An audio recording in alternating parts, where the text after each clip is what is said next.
ദുരിതബാധിതരെ ചേർത്ത് നിർത്തുന്ന പദ്ധതികളുമായി മാനന്തവാടി രൂപത. ഇതുമായി ബന്ധപ്പെട്ട് രൂപത കഴിഞ്ഞ ദിനം പുറത്തുവിട്ട പ്രസ്താവനയുടെ പൂർണ്ണരൂപം.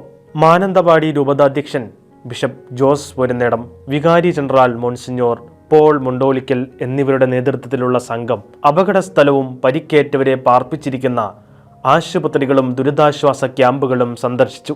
ആശുപത്രികളിലും ദുരിതാശ്വാസ ക്യാമ്പുകളിലുമുള്ളവരെ ആശ്വസിപ്പിച്ച മാനന്തവാടി രൂപതാധ്യക്ഷൻ അവർക്കു വേണ്ടി രൂപതയ്ക്ക് ചെയ്യാവുന്ന എല്ലാ കാര്യങ്ങളും ചെയ്യുന്നതാണെന്ന് അറിയിച്ചു. ദുരിതാശ്വാസ പ്രവർത്തനങ്ങൾക്ക് നേതൃത്വം വഹിക്കുന്ന മന്ത്രിമാരെയും ഉദ്യോഗസ്ഥരെയും രൂപതയുടെ പ്രതിനിധി സംഘം സന്ദർശിച്ചു. തുടർന്ന് മാനന്തവാടി പാസ്റ്ററൽ സെന്ററിൽ നടന്ന രൂപതാ പ്രതിനിധികളുടെ യോഗം ദുരന്തബാധിത മേഖലയിലും ബാധിതരായ കുടുംബങ്ങൾക്കും വേണ്ടി എന്താണ് ചെയ്യാനാവുക എന്ന ആലോചന നടത്തി പദ്ധതികൾ രൂപീകരിച്ചു. ഹോസ്പിറ്റലിൽ അഡ്മിറ്റായവരും ഒറ്റപ്പെട്ടു പോയവരുമായ ആളുകളെ പരിചരിക്കാൻ ബൈസ്റ്റാൻഡേഴ്സിനെ തയ്യാറാക്കിയിട്ടുണ്ട്. ക്യാമ്പുകളിലും ക്ലിനിക്കുകളിലും ആവശ്യമെങ്കിൽ നഴ്സിംഗ് കെയറിന് ആവശ്യമായ വൈദഗ്ധ്യമുള്ളവരെ വിട്ടു നൽകാൻ തയ്യാറാണ്.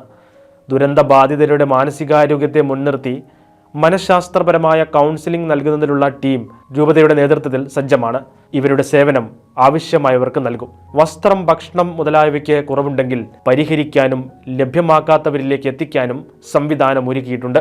ഗൗരവതരമായ ചികിത്സ ആവശ്യമുള്ളവരിൽ ഏതാനും പേരുടെ ചികിത്സ രൂപത ഏറ്റെടുക്കുന്നതാണ്. പുനരധിവാസ പ്രവർത്തനങ്ങൾ ആരംഭിക്കുമ്പോൾ ആവശ്യമായി വരുന്ന കാര്യങ്ങളിൽ പങ്കാളിയാകാനും മാനന്തവാടി രൂപത സജ്ജമാണ്. അടിയന്തരമായും ദീർഘകാലാടിസ്ഥാനത്തിലും ദുരന്തബാധിത മേഖലയ്ക്കും കുടുംബങ്ങൾക്കും വേണ്ടി ഇക്കാര്യങ്ങൾ നടപ്പിലാക്കാൻ സന്നദ്ധമാണെന്ന് മാനന്തവാടി രൂപത നേതൃത്വം വയനാട് ജില്ലാ കലക്ടറെ അറിയിച്ചിട്ടുണ്ട്. ഈ പദ്ധതികളുടെ മേൽനോട്ടത്തിനായി 20 പേരുടെ ഒരു കമ്മിറ്റിയെ രൂപതാ തലത്തിൽ തിരഞ്ഞെടുക്കുകയും ചെയ്തിട്ടുണ്ട്.